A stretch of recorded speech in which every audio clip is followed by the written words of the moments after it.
Assalamualaikum warahmatullahi wabarakatuh. Perkenalkan, saya Desi Anggraini dengan NIM C1C022082 dari program studi akuntansi ruang 12. Di video kali ini, saya akan mempresentasikan hasil dari makalah saya, yaitu tentang pajak penghasilan pasal 24 dan pajak penghasilan pasal 25 dengan mata kuliah perpajakan 2 yang diampu oleh Bapak Wirmi Eka Putra SEMSI CIQNR. Langsung saja, yang pertama pajak penghasilan pasal 24 untuk kredit pajak luar negeri. Yang pertama, pengertian pajak penghasilan pasal 24.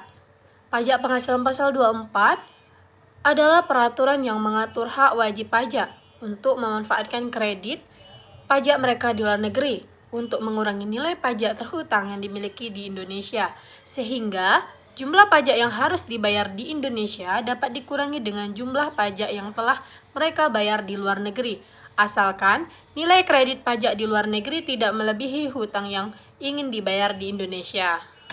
Penggabungan penghasilan. Penggabungan penghasilan yang berasal dari luar negeri dapat dilakukan dengan cara yang pertama, penggabungan penghasilan dari usaha, yang kedua, penggabungan penghasilan lainnya, dan yang ketiga, penggabungan penghasilan yang berupa dividen. Selanjutnya, cara melaksanakan kredit pajak luar negeri. Untuk melaksanakan pengkreditan pajak yang terutang atau dibayar di luar negeri, wajib pajak menyampaikan permohonan kepada Direktur Jenderal Pajak yang dilampiri dengan yang pertama, laporan keuangan dari penghasilan yang berasal dari luar negeri, yang kedua, fotokopi surat pemberitahuan pajak yang disampaikan di luar negeri, dan yang terakhir, dokumen pembayaran pajak di luar negeri. Selanjutnya, materi yang kedua yaitu angsuran pajak penghasilan pasal 25 orang pribadi dan badan. Yang pertama, pengertian pajak penghasilan pasal 25. Menurut Waluyo tahun 2011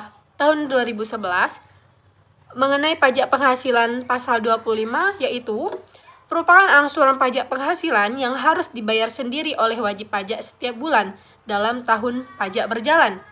Pelunasan pajak penghasilan 25 dilakukan oleh wajib pajak pada masa bulan dan akhir tahun. Yang kedua, selanjutnya cara menghitung pajak penghasilan pasal 25. Langsung saja, besarnya angsuran pajak penghasilan pasal 25 harus dihitung sesuai dengan ketentuan. Pada umumnya, cara menghitung pajak penghasilan pasal 25 didasarkan kepada data SPT tahunan tahun sebelumnya. Artinya, kita mengasumsikan bahwa penghasilan tahun ini sama dengan penghasilan tahun sebelumnya.